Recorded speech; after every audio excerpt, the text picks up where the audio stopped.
안녕하십니까. 다시 생각하는 재림신앙의 근본과 현실이라고 하는 제목으로 오늘 세 번째 시간을 맡고 있습니다. 우리는 첫날 하늘을 향해 가는 신앙 공동체로서, 아니 개인들로서 현실은 이 땅에 발붙이고 사는데, 하늘 가기 전에 내가 발붙이고 살고 나에게 먹을 것을 주는 이 세상의 나일강에 하나님께서 나로 인해 복을 베풀어 주는 삶 살고, 그리고 하늘 가자. 그게 우리의 근본, 우리가 이루어야 할 모습이다 하는 내용을 살펴보았습니다. 어제는 재림 준비 어디서 어떻게 라고 하는 제목으로 우리의 이름이 되고 있는, 우리의 정체성이 되고 있는 두 이름 중에 하나인 재림신앙의 근본을 또 살펴보았습니다. 밭에서 기임을 매며 그렇게 준비하다가 우리가 주님을 만나야 된다고 하는 사실, 종말의 징조를 바라보며, 그래서 살펴보며 조금은 호들갑스럽게 지내기보다 재림의 징조를 우리의 몸과 삶으로 이루어가며 그날을 기다려야 한다 하는 것을 살펴보았습니다. 오늘은 신앙, 인간 관계와 상관없나? 또 원제목은 교회는 사람 보고 나오는 곳이 아닙니까? 그런 제목입니다. 선배들이 할아버지가 되면서 휴대폰 바탕화면에 손자 사진, 손녀 사진 올리는 걸 보면서 뭐 좋아하면 되지, 저 정도로 하나 그랬습니다. 친구들이 하나둘 할아버지가 되면서 역시 휴대폰 바탕화면에 손녀 사진, 손자 사진 올려놓고 시시때때로 이야기하다 말고도 그거 열어서 들여다보고 있으면 나는 그러지 않을 거야 이렇게 생각했는데, 올 1월에 제가 할아버지가 됐습니다. 그리고 그 다음 주에 아이 사진을 휴대폰에 올리게 되더군요.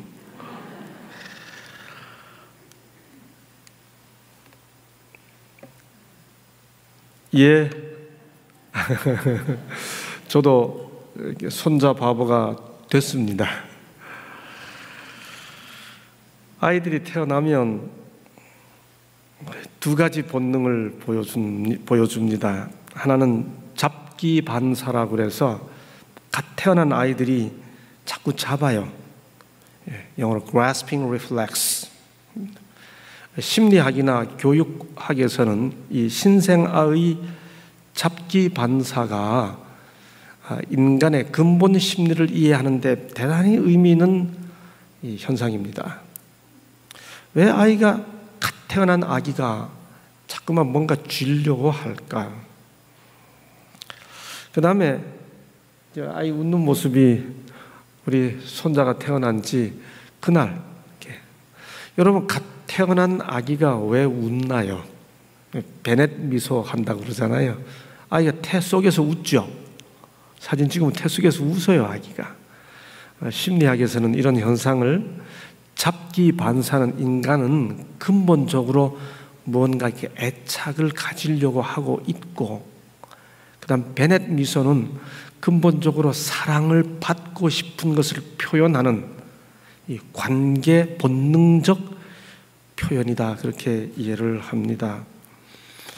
예, 이 교육학에서는 이런 신생아의 현상을 대단히 중요한 인간 근본 심리로 접근을 하죠. 1959년에 사람의 심리를 이해하고 사람의 본능을 이해하는 데 있어서 아주 중요한 한 실험이 진행이 됩니다. 해리 할로우라고 하는 사람이 새끼 원숭이 실험을 했습니다. 두 모형 어미 원숭이를 만들어 놓았죠. 하나는 그냥 철사 어미입니다. 그리고 한쪽은 부드러운 털로 덮인 어미인데 철사로 된 어미에게는 우유병을 달아놨습니다. 그리고 새끼 원숭이가 과연 어느 어미에게 더 자주 가는가를 실험하는 겁니다.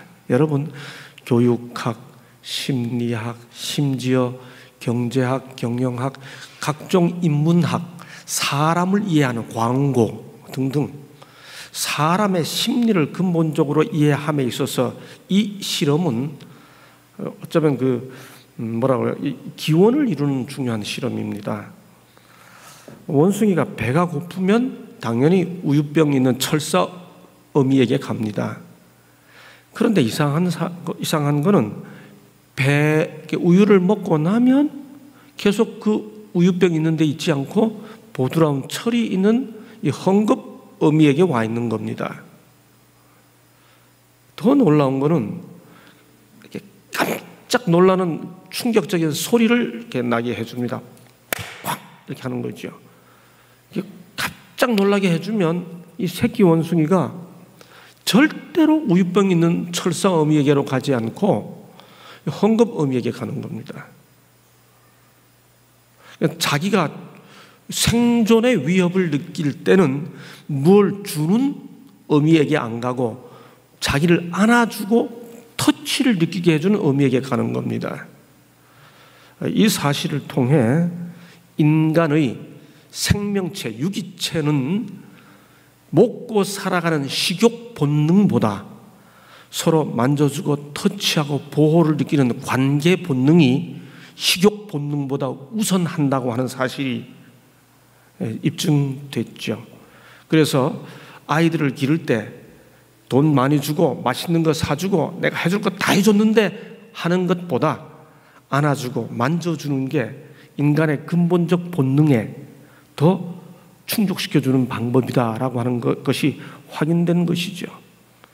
내가 해줄 거 다 해주고 사줄 거 다 해줬는데 뭐가 부족하다고 니는 할 거 안 하고 숙제도 안 하고 그러냐?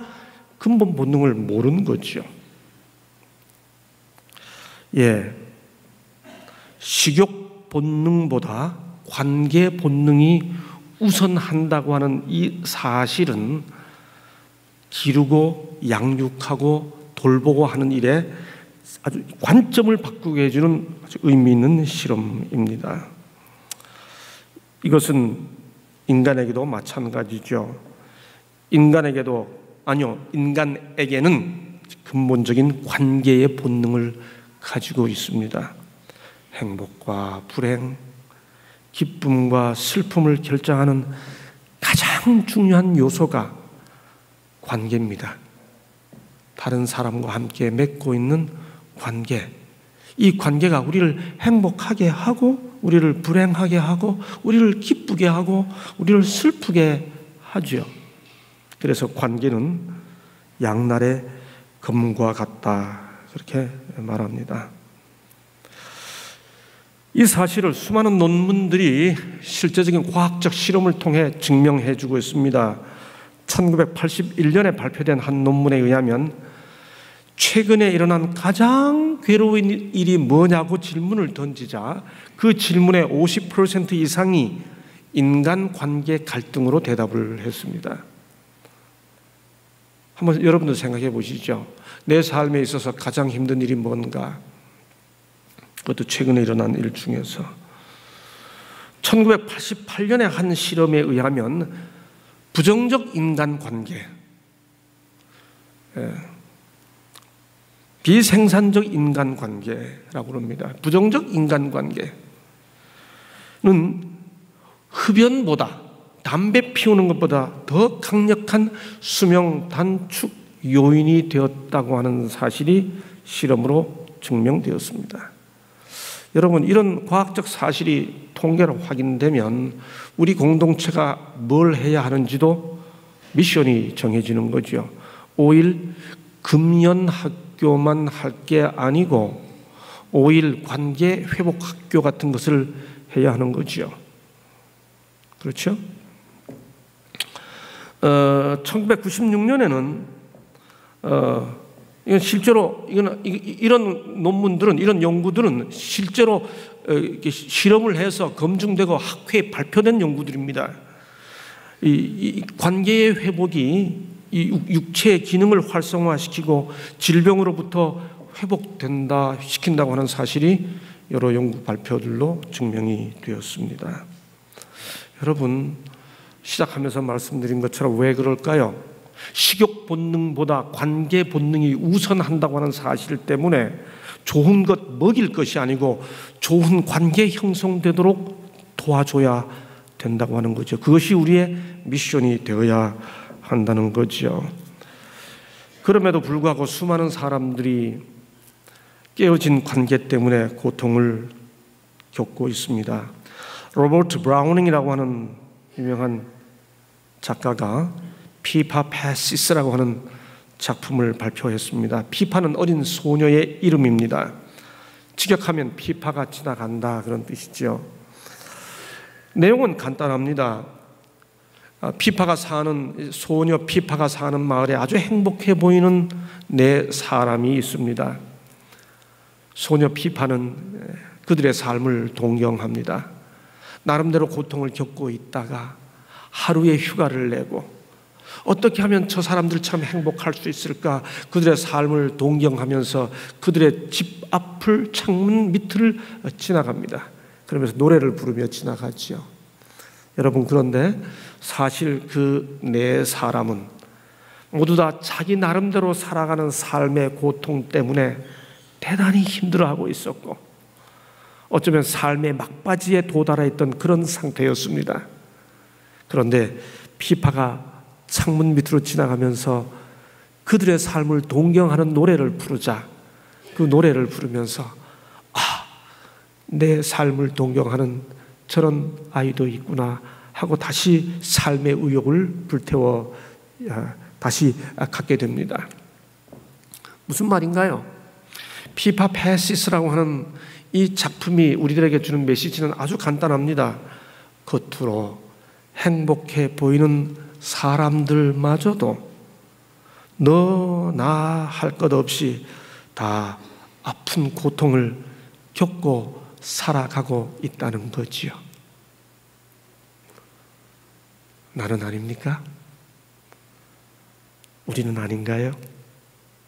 어쩌면 우리 모두 한 사람 한 사람이 다 남들이 동경하는 모습으로 살아가고 있는 우리들이 정작 다 나름대로 갖고 있는 아픔 때문에 괴로워하고 있다는 거죠. 현대 심리학에서는 인간은 두 가지 관계 속을 넘나들고 있다고 말합니다. 하나는 애착 관계, 하나는 이탈 관계. 영어로 하면 운이 맞습니다. attachment and detachment. 누구와 함께 attachment, 이렇게 가까이 하고 싶은 애착 본능이 인간 관계 속에 나타납니다. 동시에 인간으로부터 detachment, 떨어지고 싶어 합니다. 언제 애착 관계가 나타나고 언제 이탈 관계, 언제 attachment가 나타나고 언제 detachment가 나타나는가? 사람이 외로우면 애착 본능이 나타납니다. 외로우면 접근 본능이 나타난다 그러죠. 같이 있고 싶어 하는 거잖아요. 이런 사람들이 외치는 호소를 가리켜 Don't leave me, 나를 떠나지 마세요. 반대로 사람 때문에 괴로운 상태에 있는 사람들은 사람하고 떨어지고 싶어 합니다. 회피 본능이 사람하고 같이 안 있고 싶어 하죠. 이런 사람들이 하는 말은 Leave me alone, 나 좀 혼자 있고 싶어. 여러분은 지금 외로움을 느끼셔가지고 Don't leave me 상태이십니까? 사람들 때문에 괴로움을 당해서 혼자 있고 싶어, 나 좀 내버려둬, 그 상태입니까? 모든 사람은 이 두 가지 호소 사이를 넘나들고 있다고 합니다. 이것이 병리적 현상으로 나타날 때, 이 애착이 병리적 현상으로 나타나는 게 스토킹. 그냥 상대방이 괴로울 만큼 따라오는 거죠. 이게 스토킹이에요. 이게 이탈이 병리적 현상으로 나타날 때 그런 모습을 혼 무슨 족이라고 합니다. 우리 어르신들, 연세 드신 어르신들 혹시 혼 무슨 족이라는 말 들어보셨습니까? 우리 유 목사님 혹시 혼밥족이라는 말 들어보셨습니까? 들어보셨습니까? 예, 혼술족이라는 말 혹시 들어보셨습니까? 예, 요즘에 이건 완전 사회 현상이 되어버렸죠. 혼자 밥 먹는 게 슬프게 밥 먹는 게 아니고요, 혼자 밥 먹는 걸 좋아하는 족속입니다. 이게 혼밥족, 혼자 술 먹는 걸 즐기는 상태, 그걸 혼술족이라고 그러죠. 예, 더 나아가서 아예 혼자 영화 보는 거 좋아하는 것을 혼영족, 노래도 혼자 부르기를 좋아합니다. 혼곡족. 이건 무슨 현상인가요? detachment, leave me alone, 혼자 있고 싶어가 아예 사회적 트렌드로, 사회적 경향으로 나타난 사회적 병리 현상입니다. 일본은 이미 이런 상태가 보편화되어 가고 있다고 그러죠. 그리고 한국도 이게 시작이 됐다는 겁니다. 아니, 시작된 거 아니라 번지고 있다는 거죠. 여러분, 그래서 앞으로 사회 변화는 우리가 생각하는 것보다 훨씬 빠를 겁니다. 제가 우리 친구들이나 혹은 제자들에게, 동료들에게 종종 이렇게 말하기를 좋아합니다. 우리가 다니엘처럼 예언은 못해도 적어도 한 공동체에 30명이 됐든 40명이 됐든 100명이 됐든 성도들을 이끌고 하는 한 사람의 크고 작은 리더들로서 적어도 예상은 하고 예측은 할 줄 알아야 할 거다, 그런 표현하기 좋아합니다. 그렇잖아요. 우리가 예언을 가진 이 공동체로서 이 시대에 직접 계시를 받는 예언은 못해도 적어도 예측은 하고 예상은 해야 하지 않겠습니까? 예, 앞으로 5년 후, 10년 후 우리가 지금까지 살아왔던 사회 현상보다 훨씬 더 빠르게 사회가 바뀔 겁니다. 예. 우리 4학년들이 1학년 보고 새로운 종족이 나타났다 그럽니다. 요즘 대학에서. 예. 예, 이런 이렇게 leave me alone, 회피 본능이 사회적 현상이 되어버리는 이런 모습은 사실 오늘날 이 시대에 갑자기 등장한 건 아니죠. 살다 보면 사람들이 다 싫어져서 혼자 있고 싶어 하고 자연으로 돌아가고 싶어 하는 것은 옛날부터 있지 않았습니까? 도연명의 저 유명한 귀거래사, 돌아왔다네 스스로 교제를 그만두니 어울림도 다 끊어지누나. 자연으로 돌아가서 예, leave me alone, 회피 본능이 발동한 거지요. 고산 윤선도의 오우가 내 벗이 맺힌고 하니 수석과 송죽이라. 동산에 달 오르니 수석, 송죽, 월. 이게 다 뭐예요? leave me alone. 예, 애착 본능이 스토킹으로 나타난다면 leave me alone, 회피 본능이 이런 자연 회귀로 나타나고 있죠. 여러분, 교회는 어떤 곳인가요?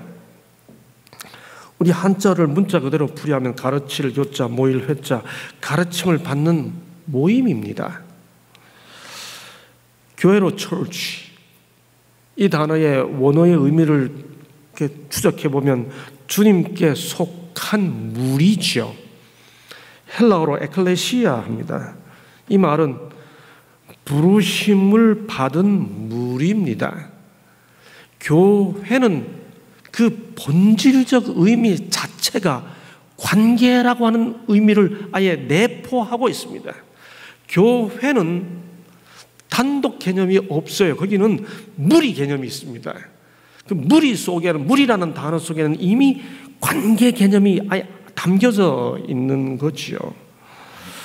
저희가 사도의 가르침을 받아 서로 교제하며 떡을 떼며 기도하기를 전혀 힘쓰니라.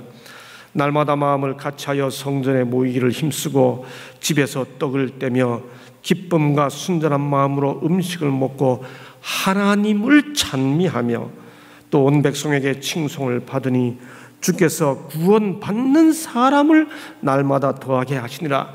교회의 기원을 구약의 회중에서부터 정신적 가치 혹은 영적 의미에서 추론해가고 그 기원을 찾을 수 있습니다만은, 우리가 지금 사용하는 교회라는 용어 자체가 등장하는 곳은 신약에서부터지요. 여기 사도행전 2장에 초대교회가 등장합니다. 그리고 그 초대교회를 설명하는 이 아주 아이디얼한 우리의 근본, 우리의 뿌리, 우리의 뿌리를 밝혀주는 이 초기교회, 이 초기교회의 모습에서 교회가 가지고 있는 근본 세 가지 기능이 포함되어 있죠. 서로 교제하며, 하나님을 찬미하며, 구원받는 사람. 여러분, 교회는 반드시 어떤 교회가 됐든 교회인 이상은 건강한 세 가지 관계를 가지고 있어야 합니다. 첫째는, 교회는 반드시 하나님을 향해 관계가 있어야 합니다. 교회가 하나님을 향해 예배, worship to God, 하나님을 향해 예배 드리지 않으면 교회일 수 없죠. 맞습니다. 교회의 첫 번째 관계는 하나님을 향해 있어야 합니다. 두 번째, 교회가 하나님께만 예배 드린다고 교회가 되지 않아요. 교회는 반드시 세상을 향해 있어야 합니다. 그게 뭐지요? 삼각형의 또 하나의 꼭지점은 Mission to the world. 세상을 향해 미션, 선교해야 합니다. 전도해야 합니다. 여러분, 교회가 하나님께 예배만 드린다고 교회 되지 않아요. 또 세상을 향해 선교한다고, 그것만 한다고 교회 되지 않아요. 교회가 교회 되기 위한 세 번째 꼭지가 있습니다. 그게 뭔가? 성도 간에 교제해야 합니다. fellowship. 아주 헬라어로 참 아름다운 단어가 있습니다. 코이노니아 그럽니다. 여러분, 이 세 가지 꼭지점이 있는 것처럼 사도행전 2장에 보면 교회의 원형으로 제시되고 있는 초기 교회는 서로 교제하고 하나님을 찬미하고 구원받는 사람을 더하게 하십니다. 선교하고 예배하고 교제하는 거지요. 이 성도 간 교제는 이렇게 교회의 근본 세 가지 꼭지점 중 하나로 제시될 만큼 교회의 근본 정체성을 구성하는 중요한 요소 중 하나입니다. 그래서 본교회도, 우리 교회도 우리의 기본 신조 14조에서 우리의 근본에 대해 이렇게 설명하고 있습니다. 교회는 불러냄을 받은 자들로 구성된 많은 지체를 가진 한 몸이다. 우리들 사이에서 민족, 문화, 학문, 국적 등의 구별이나 높은 자와 낮은 자, 부자와 가난한 자, 남자와 여자 간의 차별이 분열의 요인이 되지 말아야 한다. 우리는 모두 한 성령으로 말미암아 우리와 그리스도, 그리고 우리 상호 간을 하나의 친교로 결속시키는 그리스도 안에서 동등하다. 이러한 연합은 우리를 그의 자녀로 삼으신 삼위 하나님이 일체가 되신 것에 근원을 두고 있다. 여러분, 여기 우리 재림교회 기본 신조에서 우리들 사이에서 민족, 문화, 학문, 국적 등의 구별이나 높은 자와 낮은 자, 부자와 가난한 자, 남자와 여자 간의 차별이 분열의 요인이 되지 말아야 한다는 것이 우리 재림신앙 기본 신조 14조에 아예 선언처럼 들어가 있다는 이 사실이야말로 역설적으로 우리의 현실은 그렇지 않다는 뜻이겠죠. 우리가 그렇지 못하니까 이렇게 지향한다고 하는 것이, 이렇게 추구한다는 것이 어쩌면 집약되어 역설적으로 나타나 있겠죠. 여러분, 교회 안에 인종차별 있습니까? 못 느끼셨어요? 저는요, 흑인 교회도 다녀보고 백인 교회도 다녀보고 영국 교회도 다녀보고 미국 교회도 다녀보고 호주 교회도 다녀보고 뉴질랜드 교회도 다녀보고 아프리카 교회도 다녀보고 가는 데마다 참 환영해줘요. 그런데 가보면 흑인 교회가 있습니다. 한 마을에 또 다른 교회가 있고요. 예배 형식에 따라 이런 예배 교회 이런 저런 다양한 차별이 있어요. 교회 안에 신분에 따른 차별 있습니까? 없습니까? 없습니까? 없는가 보네요. 교회 안에 남자, 여자 간의 차별이 분열의 요인이 되지 말아야 한다. 남자, 여자 차별 있습니까? 없나 보네요. 우리의 근본은 교회란 성령의 교제 안에서 성도가 되어 나누는 성도의 교제 안에서 누리는 건강한 인간관계. 여러분, 우리의 근본은 교회는 와서 예배만 드리는 게 아니고요. 우리가 신앙생활을 시작하는 순간 교회라고 하는 공동체 속의 멤버가 될 때는 그것이 무슨 의미를 담고 있는가 하면 새로운 인간관계가 형성된 공동체 속에 들어왔다는 의미가 교회 멤버가 되었, 교인이 되었다는 말 속에 포함되어 있습니다. 이게 신앙 공동체의 근본이에요. 여러분, 그런데 우리의 현실은 어떻습니까? 저는 1975년 7월 12일에 침례를 받았습니다. 대관령의 아름다운 물줄기가 흐르는 저 남대천에서 침례를 받았는데, 침례를 받고 올라와서 이렇게 목사님 권면을 하는데, 목사님이 말씀을 주시고 이어서 교우님들 몇 분이 이렇게 이어가면서 권면을 주시는데, 그때 그 중에 한 분이 하셨던 말씀을 제가 지금도 기억합니다. 마태복음 4장을 읽으신 다음에 예수님이 침례 받은 다음에 시험을 받으셨다, 이 말씀을 하시면서 침례를 받으면 시험을 받는다 그래요. 저는 그게 무슨 말인지를 모르죠. 그리고 침례 받고 돌아왔는데, 침례 받은 그날 오후에 교회 와서 놀고 있는데 뭔가 밖이 시끌벅적해요. 그래서 뭔 일인가 하고 제가 나갔습니다. 나갔더니 교회 마당에서 교회 어른 두 분이 몸싸움을 하고 계세요.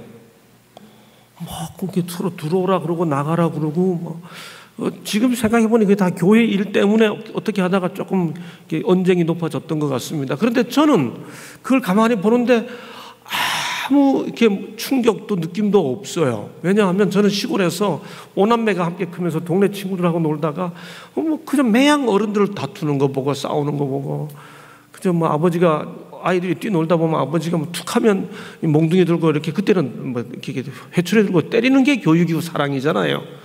사람은 싸우는 거지 뭐. 그리고 이렇게 보고 있는데, 제가 그걸 보고 있는 저의 모습을 본 교회의 다른 어른이 기겁을 하고 놀라시면서 데리고 들어가더니, 상래야, 그래 봐라, 그러니까 아까 분명히 들었지, 이렇게 침례를 받으면 시험 받는다 그랬잖아.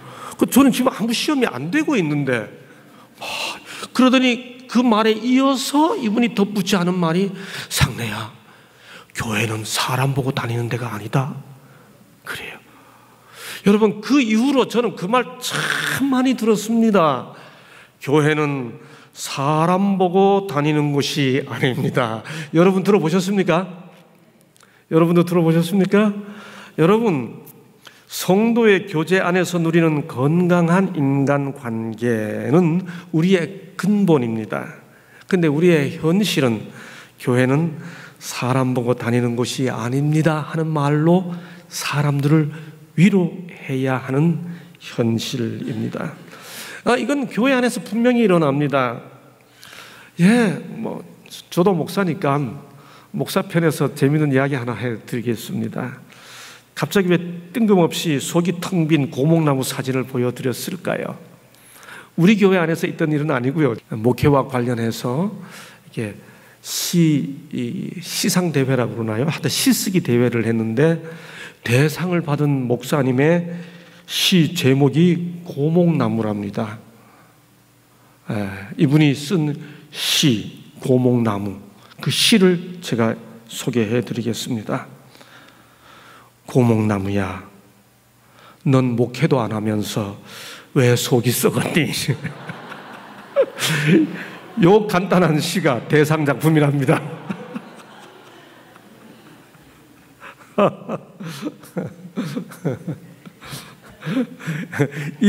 이 간단한 시로 모든 목회자들의 가슴에 공감을 불러일으켜서 대상 작품이 됐답니다.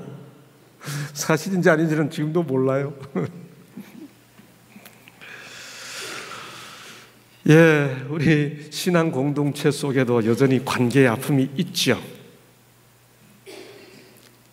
10년쯤 목회하고 나면 제자들이 학교로 찾아옵니다. 선생님이라고.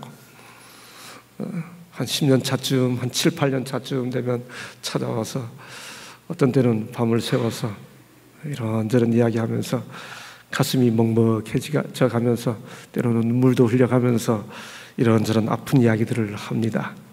선생으로서 그런 이야기 들어주면서 같이 기도하고 밥도 사주고 그렇게 하지요. 교인들이 이제 하나님만 바라보고 살 겁니다 라고 말하면 그 말은 나 신앙 좋아졌어요 라는 말이 아니고 사람에게 상처받았어요 라는 말의 다른 버전이구나, 제가 그렇게 알아듣습니다. 나 교회는 하나님만 바라보고 살 거예요 라는 말이 나오는 곳이 아닙니다. 하나님께 예배하고 세상에 선교하고 성도가 교제하게 되어 있는 곳이에요. 그런데 교회에서 하나님만 보고 살 거예요 라고 말하면 나 사람에게 상처받았어요 라는 말의 다른 버전으로 표현되는 거죠. 여러분, 실제로 성경에 보면요, 베드로전서 3장 7절에 남편 된 자들아 너희 아내를 귀히 여기라. 이는 너희 기도가 막히지 아니하게 하려 함이라. 이게 단지 남편과 아내 관계에서만 머무는 게 아니에요. 여러분, 아내하고 시컷 싸움하고 난 다음에 하나님 앞에 청산유수로 기도하면 그게 이상한 거죠. 아내하고 기도하고 나면 기도가 막히는 게 정상입니다. 여기도 성경이 아예 말하잖아요. 인간 관계가, 부정적 인간 관계가 신앙생활에도 영향을 미쳐요. 기도가 막히게 하는 겁니다. 신앙, 인간관계와 상관없나? 상관 있습니다. 그래서 교회 공동체는 함께 하나님께 나아가는 거죠.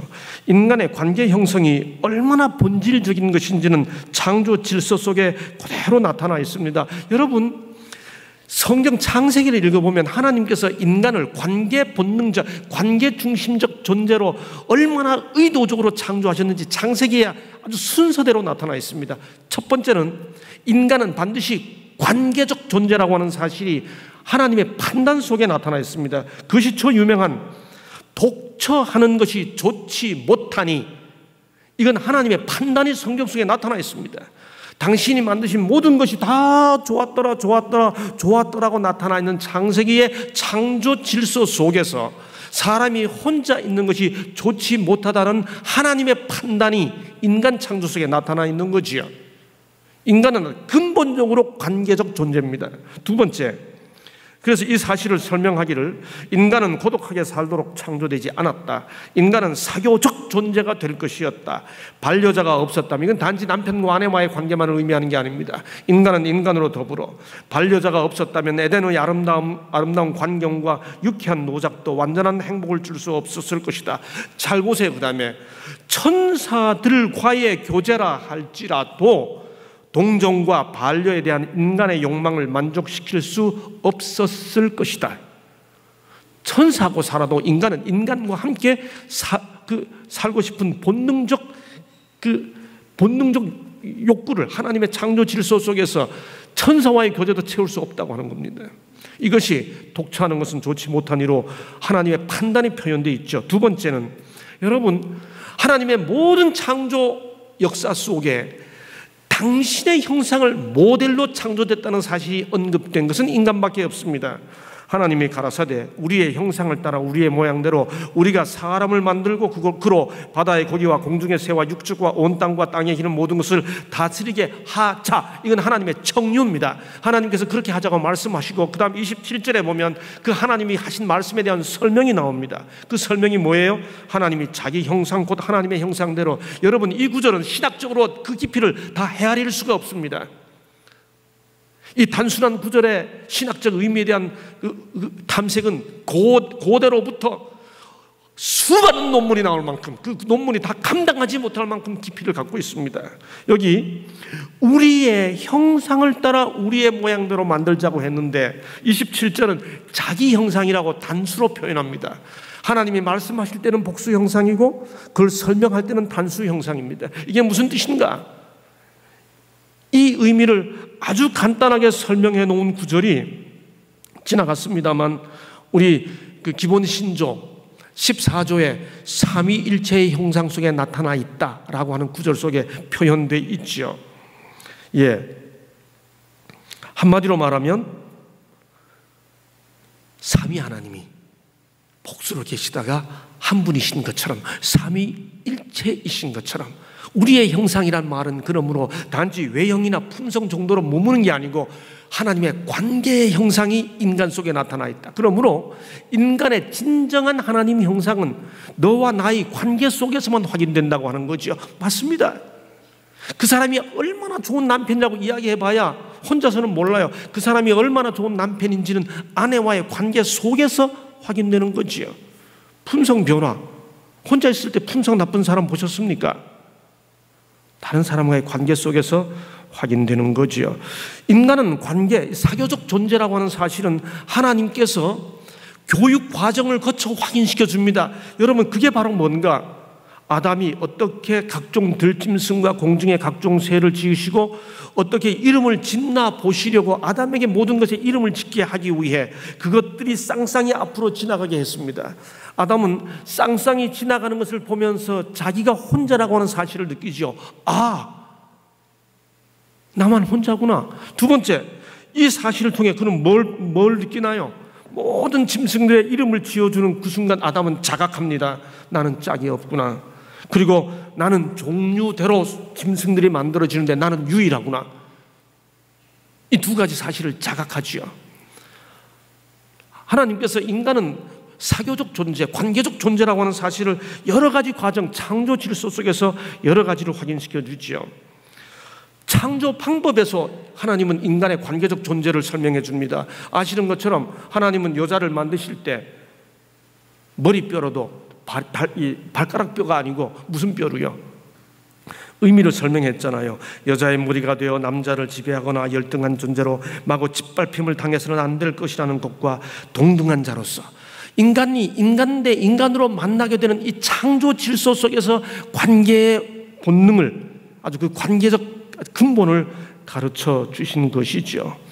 인류의 모든 족속을 한 혈통으로 만드사, 어떤 목사님은 아담이 왜 아내의 이름을 하와라고 지었는지 재밌게 설명했잖아요. 아담이 잠자고 있는데 여자가 딱 나타나니까 큰 놀래가지고 하다가 가까이 오는 거 보고 놀래가지고 와 해가지고 하와가 됐다고. 예, 그런 엉터리 없는 재밌는 설명도 있습니다. 예. 여러분, 여기 여자를 돕는 배필이라고 그랬는데요. 이 돕는 배필, 가장 좋은 표현은 동무지요. 동무가 무슨 뜻이에요? 함께 일하는 사람 동무, 함께 계획하는 사람 동무. 예. 근데 이 여러분, 돕는 배필이 무슨 의미인가요? 돕는 자와 돕는 자도 세 가지 다른 관계가 있습니다. 엄마가 자녀를 도울 때는 돕는 자가 더 높아요. 맞죠? 그런데 조교가 교수를 도울 때는 도움 받는 자가 더 높습니다. 그런데 친구가 친구를 도울 때는 똑같습니다. 그런데 성경에서 돕는 배필로, 여자를 돕는 배필로 지었다고 그랬을 때는 여자가 남자를 이게 아기가 엄마를 조교가 교수를 돕는 것처럼 도우라는 뜻이에요. 엄마가 아들을 돕는 것처럼 도우라는 뜻이에요. 친구가 친구를 돕는 것처럼 도우라는 뜻이에요. 첫 번째입니까? 두 번째입니까? 세 번째입니까? 아까 YC 설명했잖아요. 동등한 관계로. 여러분, 거기 돕는 배필은 동등한 의미예요. 그런데 이것을 마치 조교가 교수를 도와야 하는 것처럼 생각해서 창조 질서 속에서부터 여자는 남자를 돕도록 돼 있었다고. 아닙니다, 여러분. 창조 질서 속에서는 높고 낮음이 없어요. 왜 갈빗대로 만드셨다고요? 근본적 관계입니다. 사교적 관계입니다. 예, 좀 전에 읽었죠. 바로 그 말씀입니다. 여러분, 그런데 이 관계가 깨졌죠. 예. 여러분, 그런데 이 사진 한 장 보고 여러분, 우리 젊은이들이 보셔야 돼요. 여기 주머니에 바지 놓고 걸어가는 저 사람 누군지 아세요? 허장강입니다. 허장강. 예, 김동인의 감자라고 하는 우리 근대 한 소설을 영상화한 거지요. 남자는 주머니에 놓고 걸어가고 있고 아내는 이고 들고 남자 가방까지 들고 갑니다.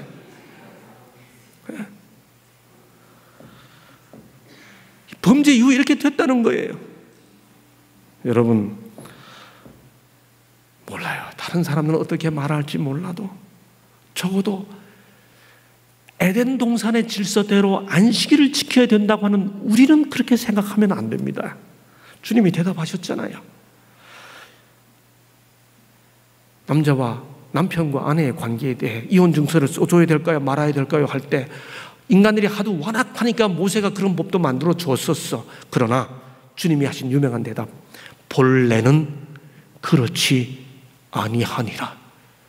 세상 사람들이 수천 년 동안 어떤 다른 나라의 예배를 드려왔더라도 창조의 질서가 그렇지 않기 때문에 우리가 이 땅에서 바른 안식일을 지켜야 된다고 믿는 우리라면 범죄 이후의 질서가 어떻게 되었든 본래는 그렇지 아니하니라가 우리의 근본 철학이 되어야 하는 거지요. 이것을 회복시킨 게 뭔가요? 갈라디아 3장 28절 아닙니까? 너희는 유대인이나 헬라인이나 종이나 자주자나 남자나 여자 없이 다 그리스도 예수 안에서 하나이니라. 무슨 뜻이에요?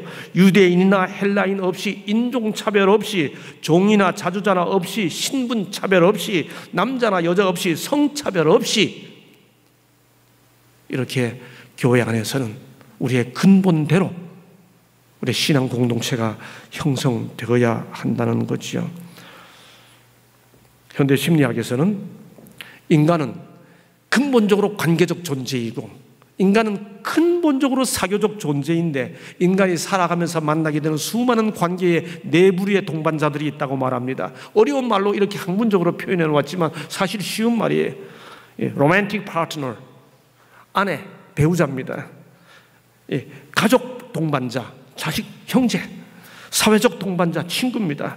작업적 동반자, 이 직장에서 만나는 사람들입니다. 여러분, 그런데 교회 공동체는, 특별히 우리 재림교회 공동체는 가족 공동체, 그 다음에 사회적 동반자, 직업적 동반자가 다 한 공동체 안에서 이루어지지요. 이런 관계가 건강해야 하나님의 뜻이 이루어지는 것입니다. 어떻게 하면 우리의 관계들이 실제로 하나님의 뜻을 실현시키는 행복한 관계가 될 수 있을까요? 관계의 범위에 대한 재인식이 필요합니다. 여러분, 여기 성문이 있고 밑에 한 연못이 있습니다. 이 연못과 성문은 아무 관계가 없어요. 그런데 연못 속에 잉어가 있었습니다. 연못 속에 있는 잉어하고 저 성문하고는 아무 관계가 없어요. 그런데 어느 날 성문에 불이 났습니다. 그래서 사람들이 성문에 불을 끄기 위해 연못에 물을 퍼다가 성문에 불을 끕니다. 그러자 연못에 물이 다 없어지니까 잉어가 죽게 됩니다. 무슨 말이에요? 성문에 불 나는 것하고 연못에 잉어하고는 아무 상관이 없었는 것 같은데 성문에 불 안 나는 것이 잉어의 생명을 보장해주는 조건이었다고 하는 사실이 확인된 거죠. 이걸 설명해주는 유명한 한자 성어가 지어지앙이란 말입니다. 연못 속에 있는 잉어가 당하는, 고기가 당하는 재앙이라는 거죠. 무슨 말인가요? 내 운명과 내 삶과 아무 상관이 없는 듯이 보이는 어떤 사람이 제정신 차리고 자기 삶 잘 살아가는 것이 사실은 내 삶과 내 생명을 보장해주는 기반이 될 수 있다고 하는 겁니다. 우리는 그 사실을 몇 년 전 대구 지하철 사건, 방화 사건에서 보았잖아요.